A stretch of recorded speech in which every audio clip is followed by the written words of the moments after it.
Hey everybody, welcome to my channel. I'm Creative Katie, Karen Burchill. In today's video, I'm going to build an art journal page from the ground up, and I'm going to explain exactly why I do what I do.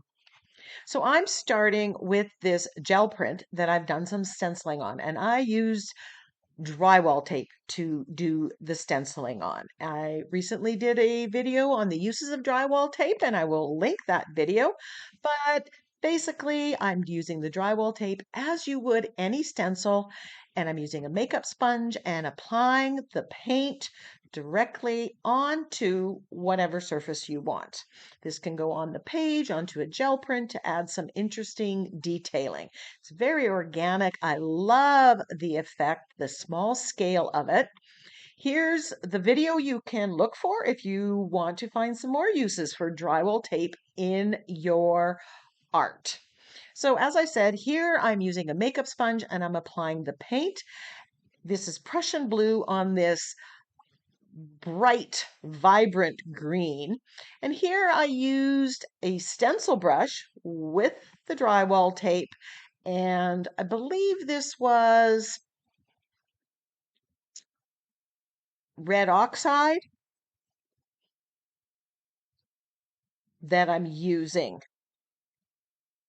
And I'm loving the color of it. Now, I had no intention of taking this gel print and turning it into an art journal page. It was sitting on my desk. And I decided, you know what? Instead of putting these things away and filing them away, I am going to use some of these things that have been occupying space in my studio that I just haven't gotten around to putting away. So that's where this page started. This bright, vibrant yellow green, and with this experimenting with drywall tape and stenciling with it. So I'm just going to cut this to size. I'm going to get a straight edge to put right across the top, and I'm going to glue this down. Now you can use any adhesive. I like TCW gel medium or Liquitex fluid medium. Here I'm using gel medium. It's a little thicker, and because this is a full sheet paper, this is the way I prefer to do it. I'm just brushing on the medium there, and then I will adhere the page to it. I always go for the matte finish because I don't want it to shine. If you want the shine, then you can use a gloss finish. So I'm just going to line that up. I want a straight edge across the top so it's neat and tidy in my book when I reassemble it. And then I'm using a bone folder to make sure the adherence is perfect. I'm just checking the edges, making sure everything is fully adhered.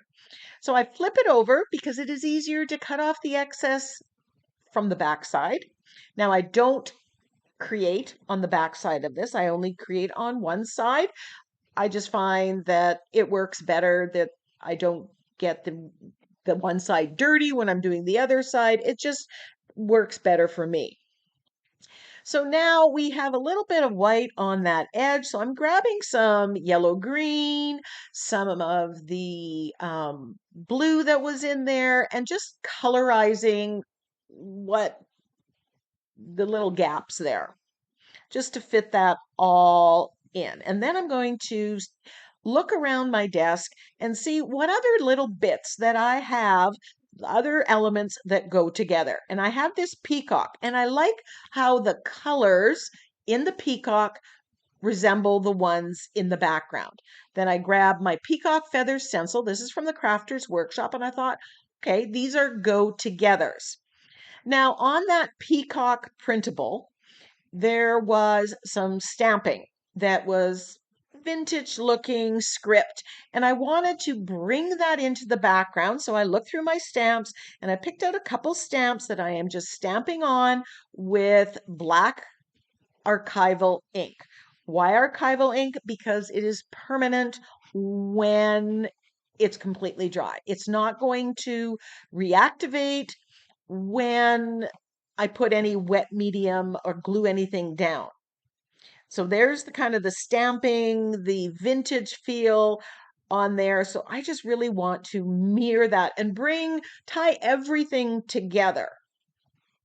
So I grabbed this stamp, which has a lot of the same kind of elements, and I'm just using different parts of it. I'm overlapping some of the stamping that I've done there. Remember, I'm doing a background. I just want to kind of grunge this up, make it look a little bit more vintage. When I started with this bright yellow green background, it was like, oh, it's kind of neon. And I'm very surprised at where this page went. I didn't put this on the block because I just want some randomness with it. I am not looking for the perfect stamp, right? I'm not making a card where I want everything perfect. This is just adding textural and pattern elements to my background.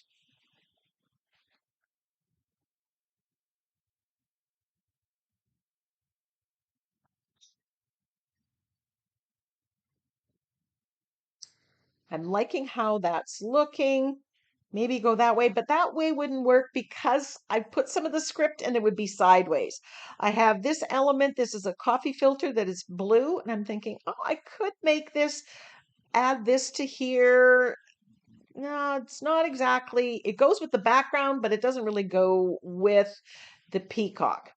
So I decide, I'm going to stencil with the peacock feathers stencil. And I start with bright aqua because I'm thinking the dark Prussian blue is going to be too dark. And as you see me going here, I end up using the Prussian blue straight on. And I really like how that layers with the Prussian blue and the red oxide that I had stenciled on with the drywall tape. So I'm putting a little bit on the one side and I'm putting some of the feathers on the other side. I want to have this framed around the peacock printable. And again, we're tying the elements together.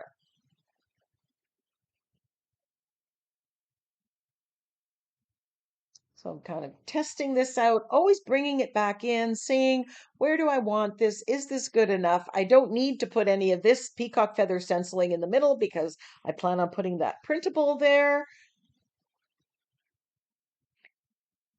I'm somewhat surprised, happily surprised, that the red oxide stenciling that I did with the wall tape is still showing through even through this stenciling. And again, with the stenciling that I'm doing right now, it's far from perfect. It's adding some motion to the background, adding a little bit of detail. Although right now, admittedly, I'm thinking this is kind of the ugly stage. I like what I've done. I know I have reasons for what I've done, but it's not showing as well. Now, I glued this down with fluid matte medium, and I don't use Mod Podge because I don't like the smell of it. And Mod Podge, even the matte finish, does not go completely matte. I thought I wasn't going to put the blue coffee filter down there, but I had this flower, and I thought, oh, I can attach it, build up my focal image by attaching it to my printable here. Kind of gives a little bit weight, draws the eye down. I'm liking that. So I'm gluing that down again with the fluid matte medium or the gel medium. I honestly don't know what I've dipped my brush into, and I often use those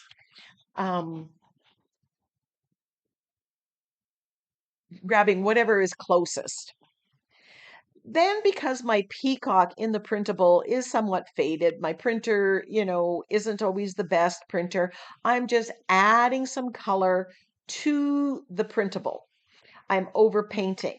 Now, when I glued this down with the fluid matte medium, it sealed the paper. It turned it into a non-porous surface, which allows me to use acrylic paints, watered down acrylic paints here and colorize it. It also allows me to use, if I use my Inktense blocks, to colorize it. Gives a nice painting surface. Here I'm using the yellow-green and adding that color, changing it somewhat. Kind of tying the peacock in the printable to the colors that I have in the background. This is yellow oxide, and it is a deep golden color. So I'm adding a little bit on the peacock feathers here, and then I'm going to use that same color in other places as well.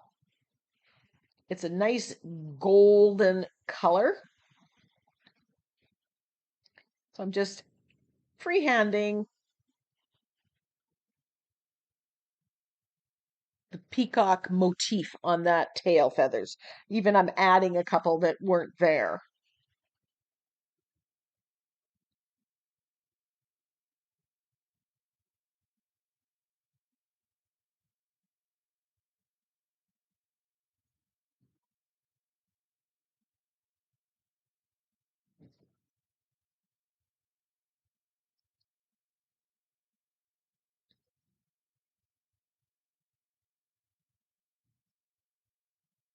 Now, if you don't have this printable, I don't even know where I sourced it.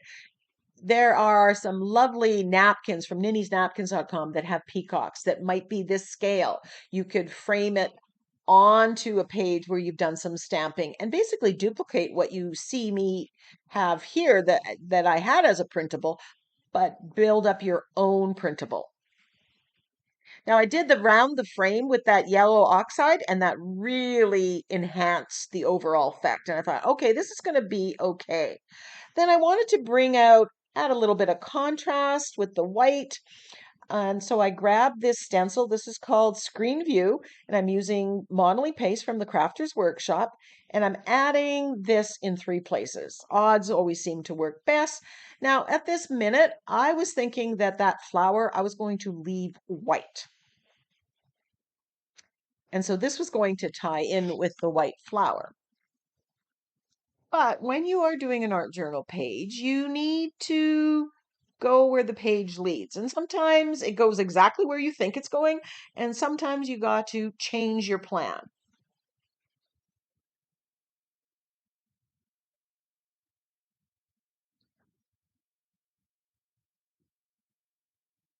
So once I put this in, I do clean my stencil and I do give this time to dry, but you can use a heat tool to dry it. This mirrored the smaller stenciling that I did with the drywall tape, and I like how that combined.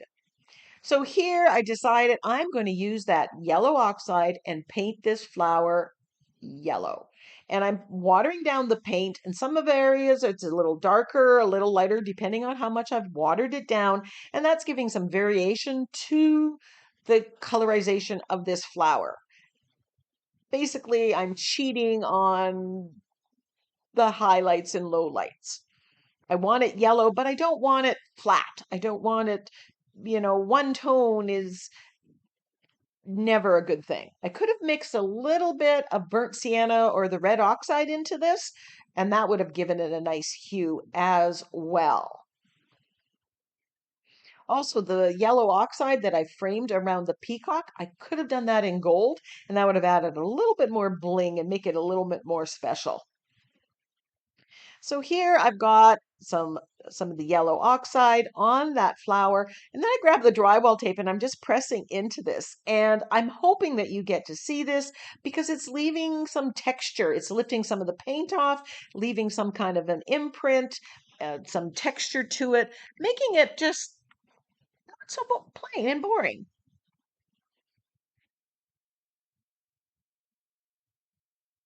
Now I grabbed a Stabilo all pencil. Now a Stabilo all pencil is like a watercolor pencil or like a charcoal pencil, and I put the lines on. Now, if you just do this like this and rub in, and it'll smear. But if you add water to it, it activates it and kind of it wicks out a little bit and gives an interesting shading effect. It's a nice handy tool to have The only thing is you need to be aware that this is almost needs to be one of those final layers where you're not going to glue something on top of it because it will continue to reactivate. It will never be permanent unless you spray it with a permanent fixative. And I don't varnish my art journal pages. So I know if I'm putting it at this stage, it's safe. I'm not going to make a mess. It's not going to go on. It's not going to smear. So I thought I was just going to rub it. And then I thought, you know what? I am going to try to reactivate it. So I'm applying a little bit more of this. And then I'm grabbing my brush with water and look at it explodes with color. And this, I think, just added so much to this picture in the middle. It really set off the focal image and made this all work together so much better. And then I decide I'm going to reactivate this stabilo that I put on the flower just to bring that off. And I'm not being too careful here. I'm activating it. It's kind of making it look very grungy or vintage like. And I'm liking that look with the page. I grabbed a sentiment out of one of my sentiment packs. These are digital sentiment packs that you can buy at NINNYSNAPKINS.com. It is a digital download. You can resize them larger or smaller, and I teach you how to do that. There's videos attached that you can go and access and learn how to do that.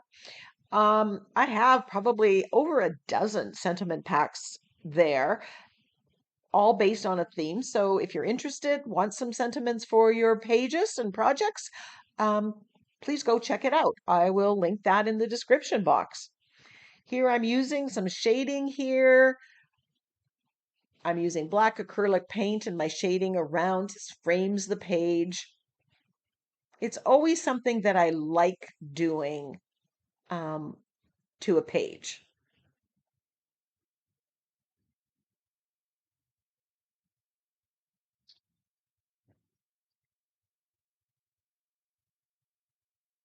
And then I'm just adding a little bit of that shading on underneath and on top of the sentiments.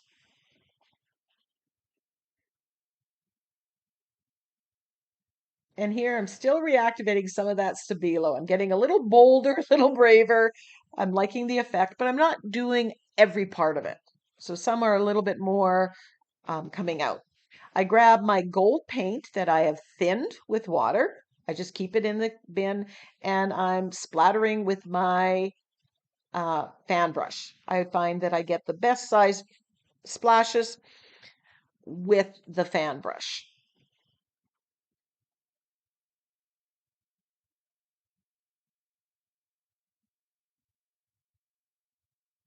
And there is the finished page. I had no idea when I started with that bright green gel print where this page was going to go. And I was very, very happy at the end. All the elements work together. And why they work together? Well, that's why I told the story, telling you what was I thinking? Why did I choose to do what I did? If you like hearing about why I do what I do on the pages, let me know in the comment section. There are close-ups of the finished page coming up.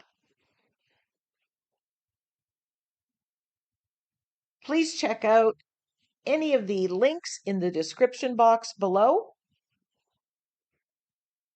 And until next time, go get creative.